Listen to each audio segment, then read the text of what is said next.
Kemarin malam gue kedatangan tamu istimewa ya, senior-senior gue, jurnalis lapangan, ya bisa dibilang spesialis liputan investigasi ya. Gue mau bilang jurnalis Ronin, tapi rupanya komandan Ipal. Bang Ipal lebih suka ngaku bodrek.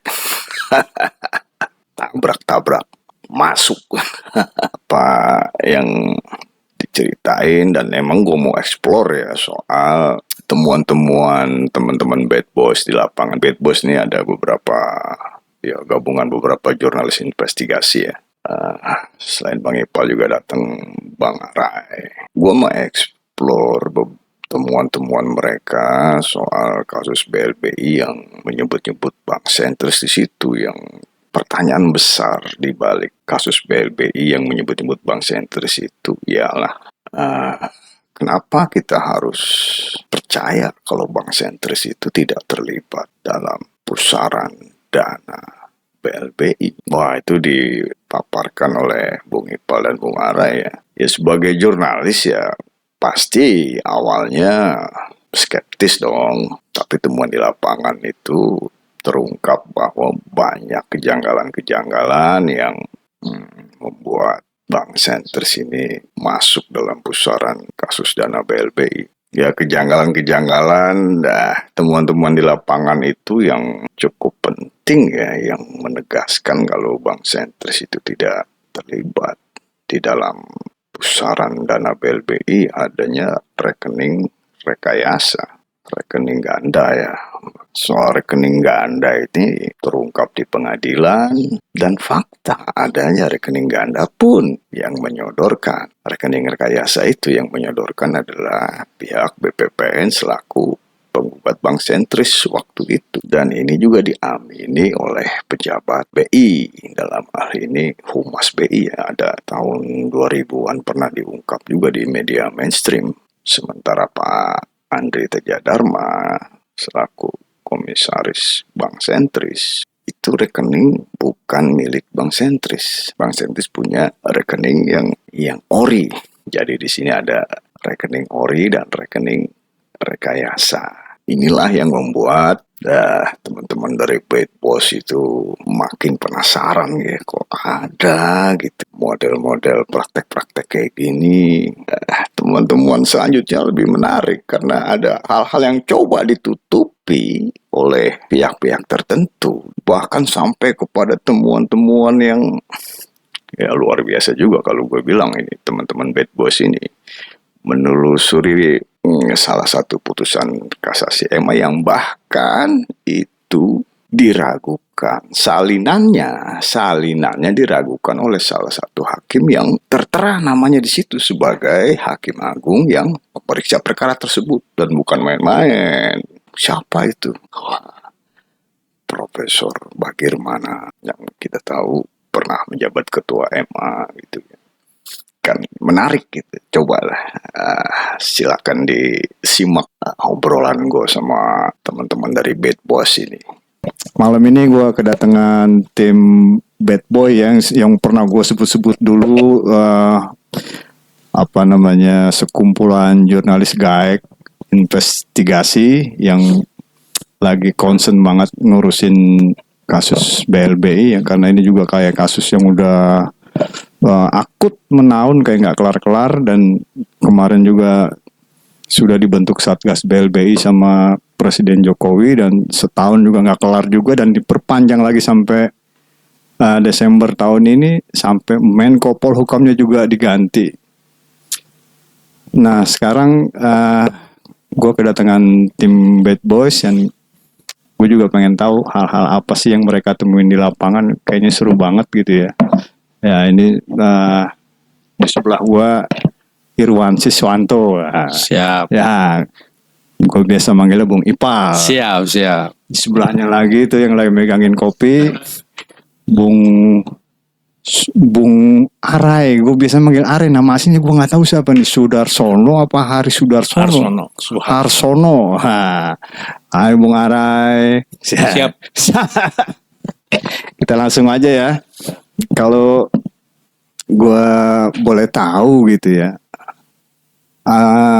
Kita mulai dari awal sebenarnya ketertarikan teman-teman dari Bad Boys tentang kasus BLB ini kayak gimana sih gitu. Kayaknya kayak nemu sesuatu yang wah ini memang sesuatu yang harusnya publik tahu gitu.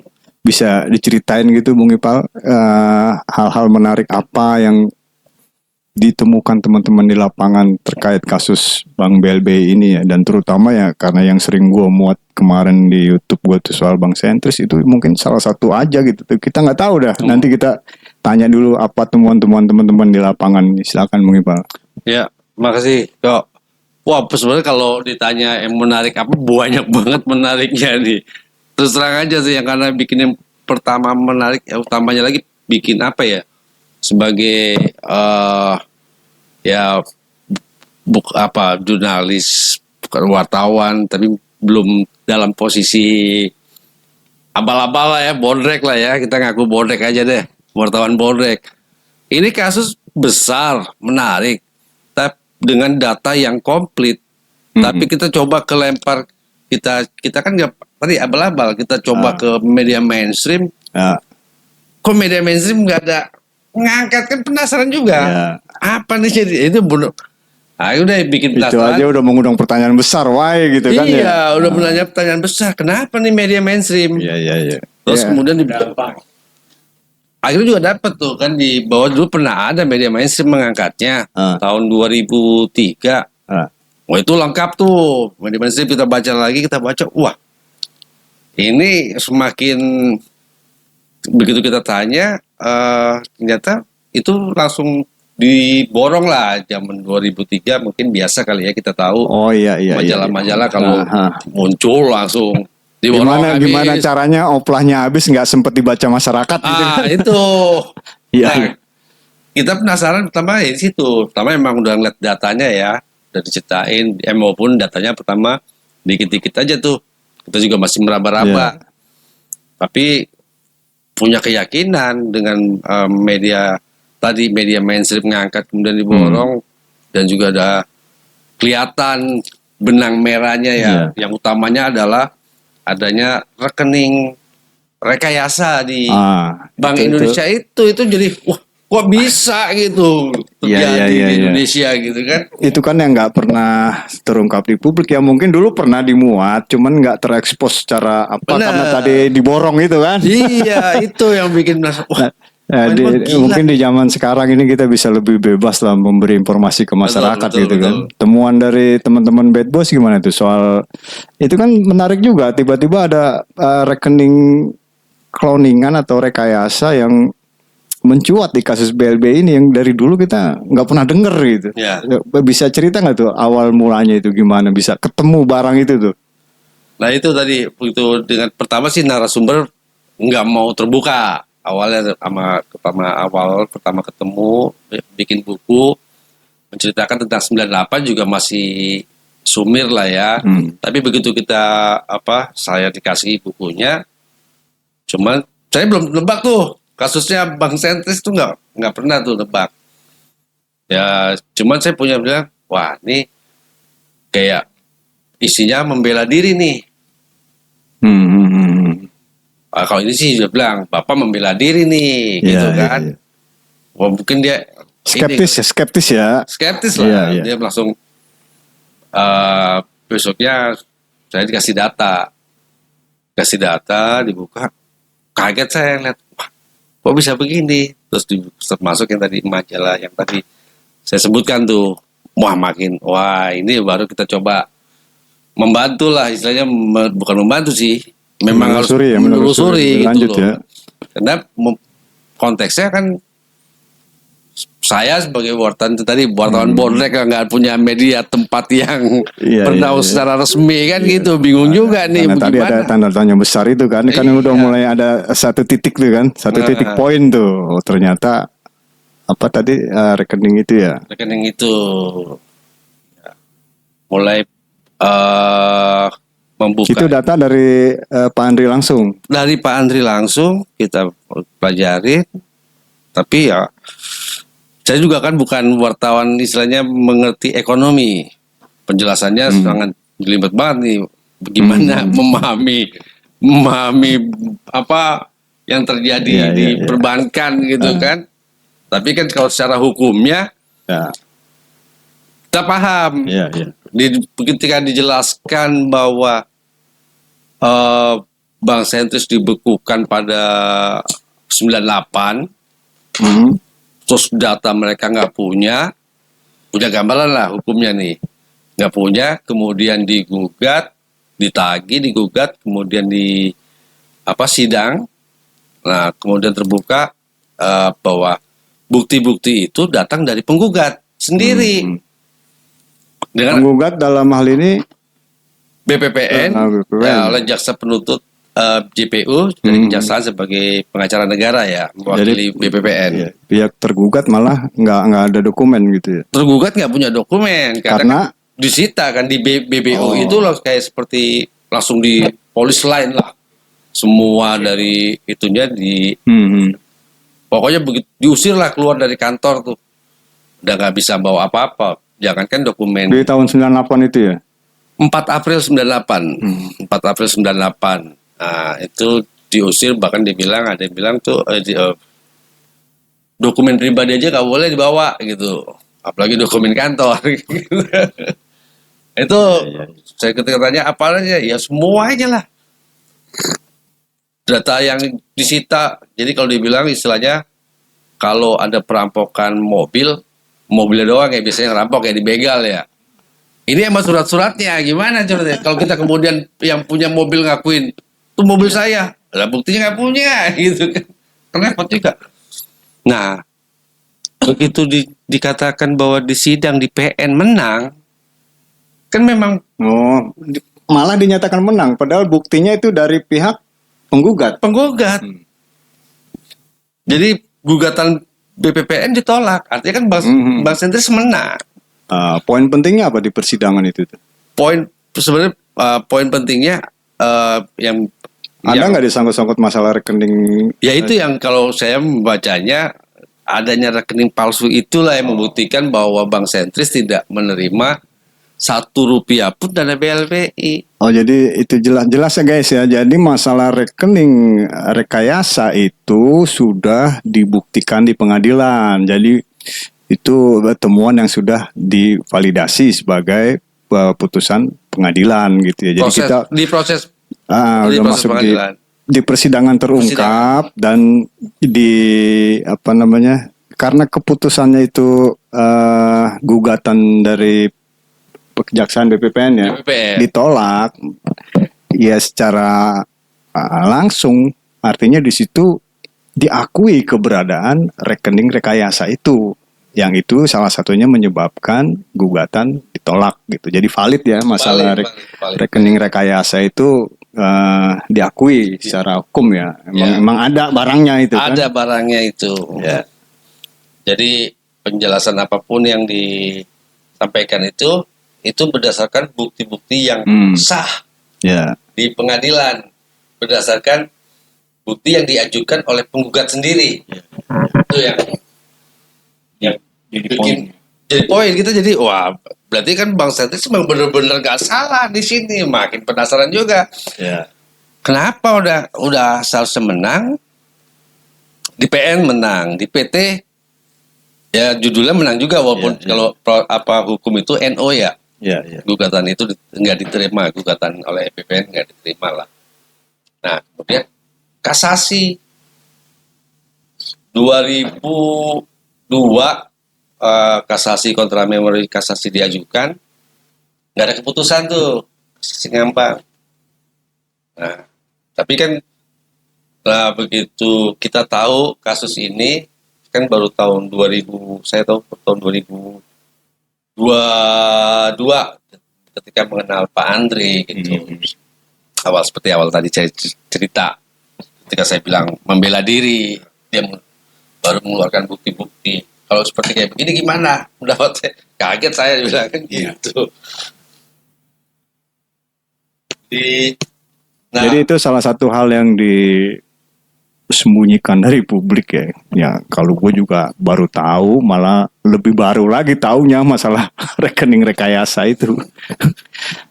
Terus apalagi dari situ yang pasti itu kan ya namanya kita naluri jurnalis ya, dari satu fakta ke fakta lain kita kan berjalan terus tuh. Ini ada sedikit fakta tersingkap, pasti kita penasaran dong. Betul. Nah, apalagi nih gitu kan. Betul. Apa Iya. dari situ plotnya kemana? Nah, ya itu dia.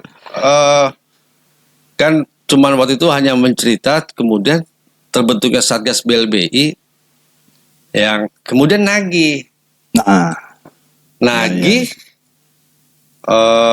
Bank Sentris, utamanya ke pemegang saham Pak Andri langsung. ya. Nah, dari sini Pak Andri melakukan gugatan ke PT UN atas tagihan itu. Oh iya PT UN, dan terbukti menang di tingkat PT UN menang. Kan terakhir ya, pengadilan terakhir itu kan. Nggak bisa banding. Ya, PT UN itu kan ditagih 890, sekitar 892 miliar. Dari nilai aslinya awal itu 400 berapa? 90 ya? Kalau 629 apa 692 kalau nggak salah sih. Tapi gini, maksudnya di PT Satgas BLBI menagih tanpa dasar. Karena satu, pertama kan belum ada putusan kasasi di Mahkamah Agung. Jadi Satgas nggak punya data bahwa, atau tidak tahu bahwa Bank Sentris sedang dalam proses hukum di pengadilan. Ini kan nggak boleh ini nagih. Orang belum ada putusan. Iya. Gimana ceritanya? Dasarnya apa nagih? Nah, dasarnya itu kalau nggak salah, makanya digugat, itu hanya berdasarkan risalah seperti Menteri Keuangan, di laporan Menteri Keuangan di DPR itu menyebutkan bahwa, padahal Menteri Keuangan sendiri menyebutkan bahwa tahun 2008 itu menyebutkan bahwa Bank Sentris masih dalam proses kasasi di Mahkamah Agung. Nggak bisa dieksekusi ya? Nggak bisa, kan belum ada putusan. Putusan hukumnya gimana gitu. Nah, kita ikutin tuh, dan ternyata menang. Tingkat PT UN. Tingkat banding, menang lagi. Kemudian sampai yang kasasi nih. Kalau kasasi ini, kalau nggak salah saya belum dapat informasinya, terakhir belum putus nih. Iya. Belum putus kasasinya, belum keluar. Terus ini berarti kan itu dari fakta itu kan pasti ada pihak yang diuber nih. Setelah ketemu itu ngubur-ngubur siapa tuh? Iya, tadi pertama yang bikin penasaran kita coba ini kasus besar tetapi tidak ada media yang angkat. Itu yang pertama yang bikin, kalau saya berusaha akhirnya menghubungi teman-teman lah ya, mencari informasi, teman-teman tahu nggak sih ini gitu kan. Iya, kalau gue juga kan taunya dari Bung Arai ini kan. Boleh dicerita nggak Pak? Seluk beluknya pemunculan yang gue rasa cukup lengkap waktu itu ya, hampir 50 menit ya, 50 menit kalau nggak salah waktu konferensi pertama itu kan. Kayaknya tukang editnya males itu udah jadi begitu. Live itu langsung. Gue nggak bisa cerita nggak Pak? Dari menerbitkan kayak gitu tuh dengan kayak gimana gitu? Iya. Karena itu kan anti mainstream kan? Benar. Karena awalnya gini ya, saya mau cerita sedikit. Banyak dari netizen dari ini yang YouTube-nya gue sendiri. Ya, responnya itu kok baru sekarang? Kok nggak dari ada yang komen dulu? Begitu? Iya, dan selalu seperti itu. Berkutitnya di masalah bahwa Bank Sentris, pemiliknya Bank Sentris, kenapa baru sekarang? Bahkan sudah lebih dari 20 tahun. Perlu teriak-teriak. Nah, ini sedikit saya mau kasih tahu ke teman-teman juga. Kan bahwa penting juga. Bahwa Pak Andri untuk ukuran nasionalismenya beliau. Di keterangan Pak Andri langsung nih Iya, dikonfirmasi itu luar biasa. masalah kenapa dia baru Iya, sekarang buka iya, gitu, dia iya. menjawab kayak gitu ya. Ini untuk kutipan bahwa Iya. teman-teman netizen yang di YouTube kita, bahwa itu kebanyakan kok baru sekarang sih, dari dulu kemana aja. Nah itu ya yang sedikit saya mau jelasin sebenarnya. Iya, gimana? Kenapa beliau seperti itu? Karena beliau adalah maksudnya masyarakat Indonesia yang paham bahwa jika ini dia buka, gitu kan, Iya. akan terjadi ambruknya ekonomi Indonesia karena mempengaruhi. Sampai ke situ ya? Iya, gitu. Itu dasarnya beliau membicarakan kita. Kenapa saya baru sekarang? Kenapa harus datanya lengkap sekali? Iya. Dan ini juga akurat sekali. Kan menurut kita jurnalis yang tadi kawan kita bilang kita bodrek lah bahasanya. Ini menarik. Kenapa nggak dibuka? Begitu kan? Ya berlahan-lahan, tahap demi tahap kita coba bantu beliau dengan tutur katanya beliau yang mengatakan bahwa nasionalisme tinggi, itu anggapan saya, gitu kan? Biar teman-teman netizen juga tahu seperti apa. Kalau itu terjadi di tahun 98, kenapa ambruknya perekonomian Indonesia? Itu kan akibat dari itu juga. Sebenarnya setelah kita tahu, itu akibat dari itu. Perekonomian kita ambruk, krismon. Zaman ini kita mengalami zaman itu krismon. Duit langka. Nah, duit langka. Apa tuh namanya? Bukannya barangnya mahal, ya kan? Barangnya nggak ada. Iya. Bahkan mereka berbahasa yang saya tangkap saat itu, semua harus belanja pakai dolar. Jadi rupiah nggak ada artinya. Nah, itu yang mengerti pasti tahu lah. Permintaan pasar dolar tuh tinggi gitu, jadi mahal tuh barang kan. Iya, bahkan ada yang spekulan. Bahkan teman dekat saya pun bermain beli dolar. Penimbun. Membeli.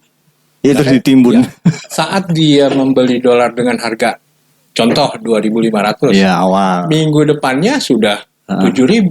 Berarti kan spekulan itu kan. Iya. Nah, dan itu menurut saya sulit untuk dideteksi yang kayak gitu. Tapi tanpa sadar juga bahwa itu juga merusak sistem perekonomian Indonesia. Kita itu kan dalam rangka pemulihan waktu itu ya, setelah itu ya. Ya. Nah, yang saya perlu sampaikan juga ke teman-teman bahwa ya luar biasa Pak Andri. Itu komen yang tadi itu ya, kenapa baru dibuka sekarang gitu. Salah satunya karena menjaga stabilitas juga, karena waktu itu masih dalam upaya pemulihan pemerintah itu kan. Ada komen yang menarik lagi nggak? Kalau terjadi yang akibat yang tadi saya ceritakan ke teman-teman, biar juga saling bertukar informasi bahwa kalau itu ambruk, kalau Indonesia nanti akhirnya gulung tikar, kan berbahaya buat ya anggaplah saya sekarang kan sudah punya anak, itu akibatnya nanti seperti apa? Nah, yang penting buat saya kalau Pak Andri bank sentris terutama berikut nasabah-nasabahnya, kalau mereka benar sebagai obligor, kan tuduhan obligor kan sudah melekat bahwa ada kata-kata yang terlalu negatif. Ya kalau dia meminjam utang negara, uang negara harus dipulangin. Ada yang komen begitu. Oh iya, banyak sekali gitu. Karena channelnya apa? Channel YouTube-nya? Oh, channel YouTube saya Satu Nusantara News. Oh, di situ di komen-komen itu ya. Dan itu live, itu enggak pernah saya edit karena memang tukang editnya mahal sekali sekarang. Jadi apa namanya? Tadi kalau emang minjem pulangin dong harus gitu. Pulangin.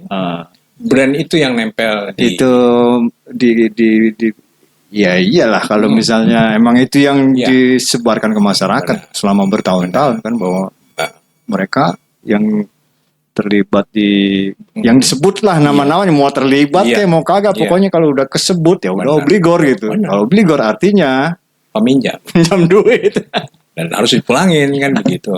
Dan lucunya bahwa ada sekian pemberitaan, bahkan ada mainstream yang kita juga sudah sering saksikan, bahkan kita amati, bahwa mereka menyebutkan salah satunya bank sentris yang menurut pelaku peristiwanya, pemiliknya Pak Andri, dia tidak pernah sepeser pun menerima uang itu. Dan dalam dasarnya yang kita tadi kawan kita cerita, Irwan, kok kita jadi penasaran dengan peristiwa ini. Iya, iya. Ternyata terbuktilah dengan rekening ganda. Nah, itu yang menegaskan bahwa Pak Andri bukan obligor gitu kan? Bukan Iya, obligor. iya. Dengan ketegasan itu. Nah, lucunya lagi atas peraturan yang dalam tanda kutip bahwa Bank Sentral, Bank BI itu memiliki nasabah, ya nasabahnya bank-bank yang termasuk bank sentris. Dan itu satu rekening satu perusahaan. Gitu. Satu bank. Sementara saat terbukti di pengadilan saat itu, yang juga datanya itu keluar dari BPK. Adi itu dapat. Oh, itu data BPK yang dibuka sama penggugat tadi ya? Iya. Oh, iya, iya, iya. Gitu. Iya. Nah, seperti itulah terjadi bahwa Malah BPK yang membuka gitu ya? Iya. Gitu. Ya, seperti itu. Iya. Jadi posisi satu nama, dua nomor. iya. Sementara itu adalah pelanggaran menurut saya. Kita baca-baca posisi seperti itu pelanggaran Bank Indonesia terhadap nasabah-nasabahnya. Kan mungkin ada peraturan kalau Bank Indonesia adalah membawahi bank-bank yang ada di Indonesia. Iya. Dan itu satu bank, satu rekening.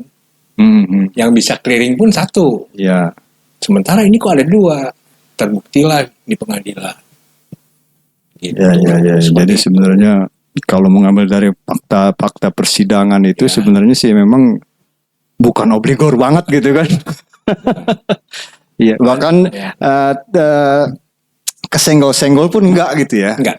Karena dia masuk ke situ karena ada rekening yang tadi rekayasa itu. Iya. Ya, itu kan komentar netizen pasti ya rata-rata begitu karena framing ya namanya ya. Karena udah disuntikkan ke dicekokin lah. Ya, dicekokin gitu ya. Pengambil uang negara, pencuri uang negara. Iya. Ya tambah rusak. Dalam arti rusak itu saya pun awalnya banyak pertanyaan ke beliau yang menyatakan tahu dari mana kalau Bapak tidak menerima. Dan itu lengkap datanya. Dan netizen nanti juga kalau memang ini ikuti channelnya Om Eko. Itu ada mana? Satu Nusantara News. Oh iya. Oh, ada lagi apa nih? Star Story. Ya, jadi gue bayanginnya begini. Ya. 98 dicap obligor sampai sekarang gitu. Nah, itu kan sebenarnya cap yang dipaksain gitu ya. Benar. Stempel yang dipaksain gitu. Jadi yang tadi menarik karena ada hal yang disembunyikan gitu kan. Bahwa di antara sekian banyak kasus terselip satu yang spesial gitu. Sebenarnya ini itu dipergunakan sebagai apa juga kita nggak tahu kan ada maksudnya juga itu kan. Jadi gini Bung Eko, yang menarik lagi nih ya. Seandainya Bank Indonesia sebagai bank sentral sudah membaca pola pikirnya Pak Andi bahwa dia tidak akan buka hal ini dengan dijahatin. Saya dalam tanda kutip dijahatin sama BI. Dijailin. Dia nggak akan buka. Kenapa? Stabilitas nasional akan terganggu. Perekonomian akan terganggu. Itu kan termasuk kalau menurut saya itu apa ya, pemenuhan karakter itu kayak gitu. Dan kejamnya sampai dengan 20 tahun, mungkin 25 tahun. Ya sama aja orang dihukum, moralnya dihukum, ini apa tuh, dikurung juga. Iya. Udah gitu gak ada penyelesaian. Gitu. Gantung statusnya gitu. Iya. Kurang lebih seperti itulah gambarannya. Tapi kan akhirnya banyak hak-hak apa tadi keperdataan ya yang nggak berfungsi gitu, hilang gitu. Jadi apa-ngapain juga nggak bisa gitu kan. Bikin perjanjian kontrak segala macam karena ada status gantungnya itu kan. Yang lucunya lagi apa ya? Semakin dalam dituduh, semakin apa? Tiba-tiba yang Maha Kuasa memberikan jalan. Kayak apa tuh misalnya? Contohnya seperti tadi itu, ketahuannya Bang apa namanya? Rekening. Double itu. Dengan adanya gugatan dari BPPN itu ya. Dia nggak punya data. Data justru dari yang ngaudit. Ngaudit itu BPK. Karena nggak ada data dilaporkan ya. Waktu itu dilaporkan. Dilampirin buat itu. Buat sebagai apa? Dasar gugatan ya. Dapat itu. Itu pun dibaca data itu. Pak Andri menurut keterangan apa kita itu hampir 2 bulan dipelajari itu. ngalirnya dana seperti ini. Ya mohon maaf, saya juga memang kalau untuk ekonomi agak susah itu mempelajari. Tapi lama kelamaan setelah beliau cerita, ya paham juga lama-lama. Gitu. Iya. Cuma sampai saat ini beliau juga belum punya titik terang. Dalam arti titik terang itu belum ada pihak-pihak yang mengerti, yang memahami, atau mungkin pelaku peristiwa yang tidak mau bersuara. Jadi tambah gelap gitu. Ada semacam pertimbangan kayak yang tadi menjawab, kan kemarin nggak dibuka tuh karena pertimbangan kan masyarakat lagi membangun trust kepada BI. Jadi apa jadinya kalau tiba-tiba BI dihantam skandal itu kan, pasti kan ini lagi chaos gitu kan. Pemerintah lagi ngebangun kepercayaan lagi, kan nanti bank pada kabur apa segala kalau tiba-tiba kasus ini dimunculin. Nah, pertimbangannya sekarang itu kira-kira apa gitu? Apa karena tadi ada gugatan dari apa namanya itu? Tagihan apa tadi? BLBI. Apa itu antara lain sebabnya atau gimana gitu? Pertimbangannya gitu. Apa ada upaya rehabilitasi atau pemulihan nama baik yang dia rasa saat ini udah harus dia lakukan? Apa itu kayak gitu juga nggak? Kalau saya melihatnya kasus ini jadi semerawut. Semerawutnya apa? Kenapa BLBI menagih Pak Andri? Yang tadi kawan kita cerita, Irwan, dasarnya apa? Nggak ada dasarnya.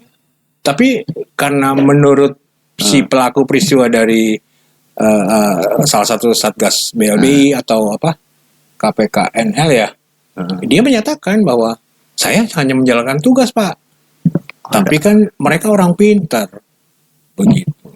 Dan itu penelusuran kita semakin asik, Bos. Sampai mana kalau misalnya kayak gitu? Ya jawaban kayak gitu kan ya jawaban apa ya? Kayak sebenarnya kalau saya melihat tadi bahwa ini sangat sebenarnya sederhana. Tadi kita nggak ngerti, saya nggak ngerti untuk dunia perbankannya seperti apa, peristiwanya seperti apa, itu apa yang terjadi. Tapi bahwa kita melihat dari hukumnya aja misalnya, bahwa Bank Sentris menang di pengadilan negeri, kemudian menang di pengadilan tinggi, kemudian diajukan kasasi di tahun 2002. Kemudian tidak ada putusan kasasi sampai 2022. Sampai terbentuknya Satgas BLBI. Satgas BLBI menagih. Sementara ini belum putus. Kan ini bagi saya kemudian ini satu dari hukumnya. Sangat sederhana bahwa Bank Sentris tidak bersalah. Walaupun kasasi belum putus padahal. Akhirnya digugatlah PT UN. Kenapa digugat PT UN karena ketika saya tanya Pak Andri kenapa gugat PT UN? Karena nggak boleh ada satu perkara yang sama diputus oleh dua lembaga. Oh iya. Ini kan perkara yang sama. Ini belum putus tapi digugat kan juga. Kita rasional aja ya. Kesannya mendahului putusan pengadilan atau gimana gitu itu kan hukum, makanya kan berdasarkan hukum. Kalau PT UN pengertian pemahaman saya kan cuma administrasi dia.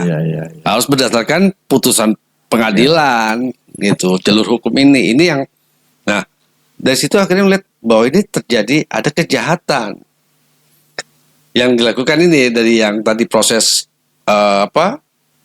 di pengadilan tadi terbuka, ada kejahatan yang dilakukan oleh oknum-oknum di Bank Indonesia. Itu saya juga nggak tahu motivasinya apa, pokoknya nggak sampai ke sana ya. Kita nggak sampai ke sana, tapi melihat bahwa ada indikasi lah gitu. Iya, Pak, Bank Sentris benar dijolimin. Terus kemudian hukum kok nggak berpihak. Dan sejauh ini pihak BI belum ada keterangan apapun gitu kan? Nah, ya kalau dari baca ini kan tadi yang pasti yang jadi majalah Trust yang saya baca tadi itu pengakuan diakui oleh Bank Indonesia itu rekeningnya itu rekening yang rekayasa itu. Jadi makin membuktikan bahwa rekeningnya apa berdasar yang benar ini diakui sama ini. Nah, Kedua ya tadi dari proses hukum. Berarti kalau hasil liputan tahun 2000 berapa ini? 2003 itu sebenarnya masih grace ya, masih fresh waktu itu ya. Masih fresh. Narasumbernya masih ada gitu kan, dan pengakuan juga langsung dari pihak BI gitu kan. Betul. Itu kan artinya secara terang-terangan BI malah mengakui rekening yang rekayasa itu. Ya. Yang nggak ketahuan. Kemudian apalagi kemudian banyak apa cerita-cerita ininya nih bahwa tahun 2004 bank sentris asli ditagih pajak penghasilannya kan jadi Udah BKO ya. padahal udah BBO udah ya? beku kan nggak beroperasi tapi masih ditagih pajak penghasilan. Kira tapi ada yang bayarin. nah, ya bahwa itu ada kejahatan. Kenapa kemudian saya bilang tadi dari hukum ini melihat bahwa kalau saya bilang tadi ya kebenaran lah ya. Ya kita sebagai tadi wartawan Boldek lah melihat ini ada kebenaran, ada orang yang dijolimin. Kenapa dalam pengertian di sini selain bukan media mainstream nggak terbuka, pejabat-pejabat yang sebenarnya mengetahui juga nggak bergerak. Karena bukan apa-apa, ketika sudah 22 tadi ditagih Satgas BLBI itu sudah diungkap, udah diceritakan juga. Satgas nggak punya data. Dikasih data sama Pak Andri nih di pengadilan masih proses udah menang PT menang kemudian ini memori kasasinya dikasih lah kan aneh Satgas BLBI nggak punya data gitu kan Beraninya nagih gitu. Apalagi kemarin kalau nggak salah sempat ada penyitaan yang ramai diberitakan di media mainstream itu mengenai penyitaan yang jelas-jelas disebut situs sita harta obligor dan segala macam itu. Dan terbuktikan waktu ketika disita itu penyitaan Satgas BLBI kemudian disomasi media mainstream itu mereka memuat hak jawab. Karena kenapa mereka minim info juga itu. Artinya bahwa mereka mengakui gitu kan bahwa mereka hak jawab itu penjelasan detail. Kalau mereka benar kan nggak mungkin dia juga akan media mainstream memenuhi tuntutan itu kan. Ketakut juga dengan somasi kan gitu kan. Nah itu tadi yang bikin penasaran kita tuh adalah kenapa dari segi hukum aja sebenarnya sederhana ya persoalannya bahwa bank sentris sudah memenang di PN, di PT dan tidak ada putusan kasasi tapi masih ditagih. Iya kan ada juga ini kita maju jauh ke zaman-zaman yang sekarang nih ya, yang kemarin Bad Boys sampai bisa ketemu siapa? Pak Bagirmanan itu kan beliau salah satu saksi hidup ya sekarang itu. Itu yang menarik dari pernyataan beliau tuh apa tuh dari Pak Bagir tuh? Itu tadi bahwa ada kemudian tiba-tiba muncul salinan putusan kasasi Mahkamah Agung. Ya. Itu dari tahun 2002 sampai 2022 itu kan tadi tidak ada putusan. Bahkan sebenarnya ketika menerima salinan putusan itu narasumber kami itu ngecek ke Mahkamah Agung, berkirim surat ke Mahkamah Agung menanyakan soal kasasi. Dan ternyata dijawab oleh Mahkamah Agung tidak pernah menerima berkas kasasi yang dimaksud, yang dimohonkan. Dalam sini BPPN melawan bank sentris. Dan bukan sekali jawaban Mahkamah Agung dalam hal ini Panitera Muda Perdata yaitu memberikan surat tidak ada berkas kasasi. Itu putusan kasasi MA yang dipakai buat dasar penagihan. Penagihan setelah itu yang kedua tuh kan yang pertama tagihan pertama kan digugat di PT UN. Yang nggak ada data itu nggak ada data tanpa dasar. Dia pakai salinan kemudian, putusan. Ditagih lagi nilainya tagihannya dari 890 miliar itu menjadi 4,5 triliun. 4,5 triliun, ya kan? Nah, itu ada dasarnya. Dasarnya salinan putusan Mahkamah Agung. Yang tadi Yang majelis hakimnya salah satunya bagaimana? Profesor Bagirmana. Profesor Bagirmana. Yang 1688 itu. Kita telusurin lah, kita ke Mahkamah Agung. Wah, ini ada salinan putusan kasasi Mahkamah Agung yang keluar tahun 2022. Kan kalau setiap putusan bisa dicek di register MA itu website. Kita ngecek pada saat itu begitu diceritakan bahwa tidak ada berkas kasasi Ya pada waktu itu gitu. pada waktu itu. Jadi mungkin secara pribadi waktu itu narasumber ke saya itu mengatakan Bang Sentris kalah karena ternyata sudah ada putusan kasasi Mahkamah Agung. Dengan besar hati pada saat itu ya udah kalau kita kalah, tapi kemudian ternyata secara diam-diam menyurati Mahkamah Agung dan ternyata jawaban Mahkamah Agung tidak ada pernah berkas kasasi. Jadi artinya sudah bisa dipastikan oleh pada saat itu adalah karena ada salinan kasasi itu maka ada bicara Mas Sentris kalah gitu. Padahal salinan putusan itu belum terkonfirmasi di Mahkamah Agung gitu. iya, ternyata begitu sebulan lah ya dari awal saya ketika diberitahu Bang Sentris kalah dengan adanya kasasi Mahkamah Agung. Ya saya mencari inilah ya informasi lagi. Ternyata nggak sampai sebulan dapat kabar. Dikabarin bahwa palsu. Saya tanya, palsunya dari mana taunya? Iya. Nah, dari situ ternyata ada pernyataan dari Panitera Muda Perdata Mahkamah Agung. Itu. Nah, kemudian tadi ditagih lagi yang 4,5 triliun. Ya. Nah, itu kemudian digugat ke PT UN lagi. Ya. Itu karena koreksi dari yang pertama nih ini Ya. Nah, digugat. Tapi sayang nih kita kemudian karena kita nelusurin ke Mahkamah Agung, pengen tahu salinan putusan itu. Walaupun sudah jelas-jelas kita cek di websitenya belum ada. Iya. Nggak ada, kosong. Kita gampang sekali mencek untuk direktori Mahkamah Agung, nggak ada. Akhirnya kita coba sih untuk menelusuri ke Mahkamah Agung, bertemu mungkin ngobrol. Kenapa nih ada ini gitu? Ternyata malah Mahkamah Agung ketika dikonfirmasi kemudian mengecek ternyata dibilang jawabannya ada. Dan kemudian tiba-tiba muncul dalam hari yang sama itu dimunculkan tuh di direktori Mahkamah Agung.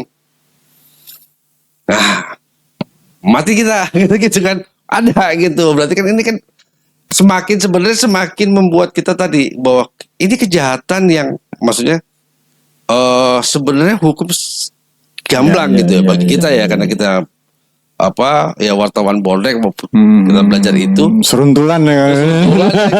Tapi nggak punya otak kan. Kita kan bisa menilai gitu kan, kita kan nggak punya urat malu kalau kita punya penilaian gitu loh. Wah, ini makin kok kenapa Mahkamah Agung seperti ini? Akhirnya kita terusin, kita coba ke siapa yang bisa, macam-macam. Akhirnya kita coba ke PWI. Ya. Sebenarnya ingin memberikan ingin konsultasi, kemudian juga ingin memberi tahu nih bahwa ini institusi negara loh ya, Mahkamah Agung, benteng keadilan. Kita sebagai pilar keempat, ini kan pelajaran pers sebagai pilar keempat, itu kan, untuk menjaga ini marwah institusi ini. PWI ketika laporkan, kita seolah-olah dituduh berpihak ke Bang Sentris. Dia bilang kita berpihak pada kebenaran, kita menjaga ini, itu loh yang kenapa. Akhirnya kita coba menelusuri, karena itu kan tanda tangannya Profesor Bagirmana. Ya, salinan putusan itu disebut di situ hakimnya anggotanya almarhum Artijo Alkostar dan Dirwoto ya.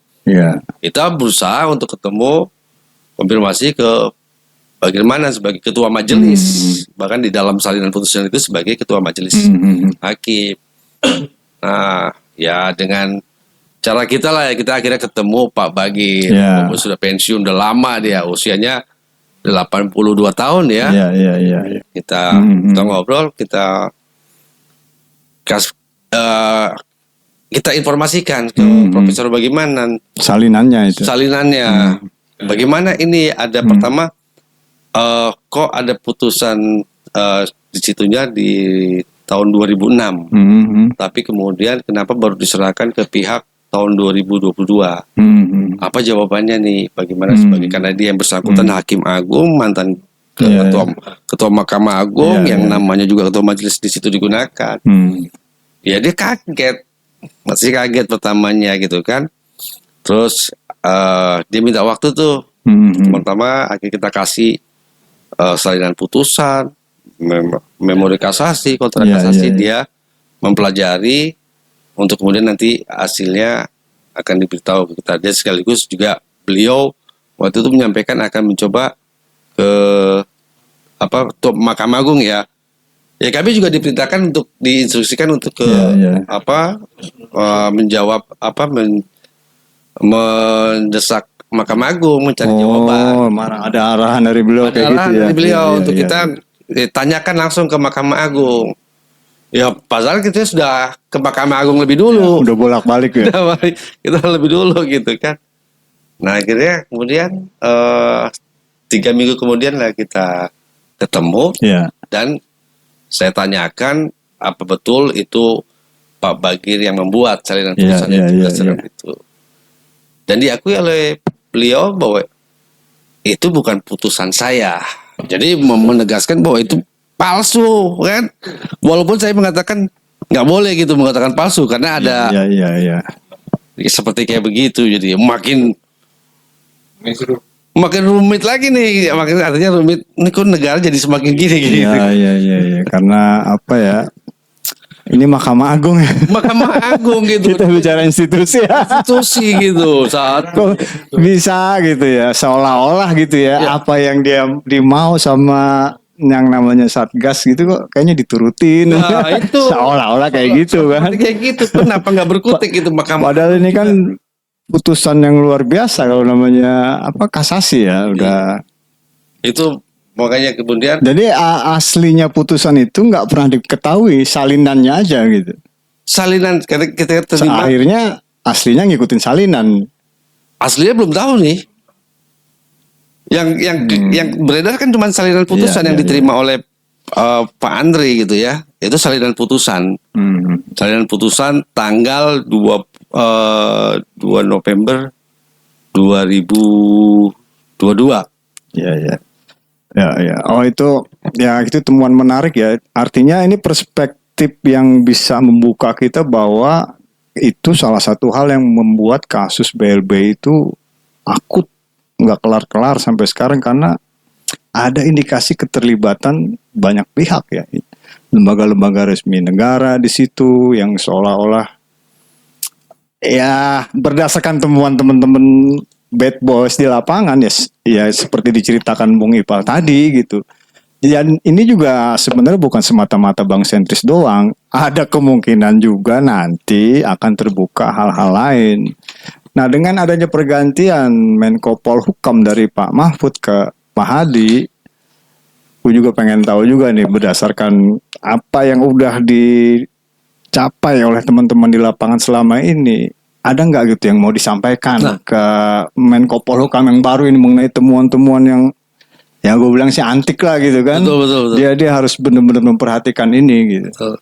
Nah itu yang yang sangat menarik ya bahwa atau bahkan sebenarnya bikin kita prihatin, sebenarnya bikin kami prihatin lah ya. Iya. Bahwa institusi negara. Ya sebagai anak bangsa kita harus prihatin. Nah gitu kan. itu. Tapi sebagai jurnalis ini asik gitu, menantang ini kan.